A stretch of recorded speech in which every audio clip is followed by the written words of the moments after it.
The result of a fatal drunk driving crash on I-24 and the aftermath of a wreck that killed a high schooler in Humphreys County when the driver fell asleep at the wheel.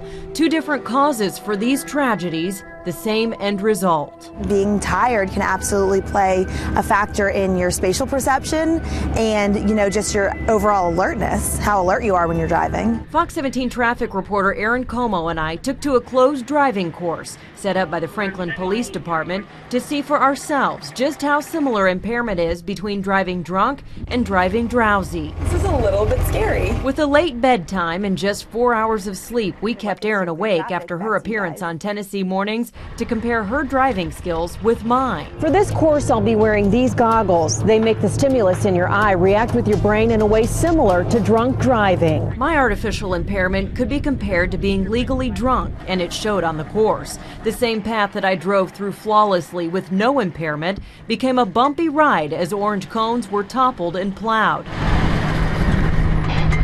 Putting Erin on the same course showed the same results. Is there a way to reverse it? I know I'm tired right now, but I thought, oh, no problem. I'll zip through it. And absolutely, once I got to the curve at the top where it was a little bit tighter, I realized I was going to hit a cone, but there was nothing I could do. Erin describes her experience as being less attentive, difficult to focus on the course, and having a slower reaction when presented an obstacle, similar to how the goggles made me feel. The driver that had the goggles on that simulates some degree of impairment did poorly, but so did the person that's tired.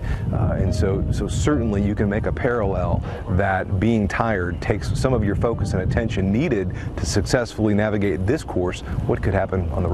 According to a report from the Tennessee Highway Patrol, the number of traffic crashes on roads statewide that list at least one of the driver's condition as apparently fatigued or apparently asleep was nearly 2,500 in 2012 alone. The counties with the highest reports are Rutherford with 113, Knox County with 118 crashes, Hamilton County reporting 144, Davidson County with 177, and Shelby County showing 329 crashes. I would have never expected those numbers to actually be that high. A report from the Centers for Disease Control and Prevention states those most likely to drive drowsy are commercial drivers, shift workers on night or long shifts, those with untreated sleep disorders, and drivers on sedating medications. Reporting traffic accidents for a living, Erin says this is no surprise to her. That just makes you realize that when you're driving an actual vehicle on the interstate, how much more extreme that situation is because you're putting other lives at risk as well as your own. I think that course is a perfect example of that.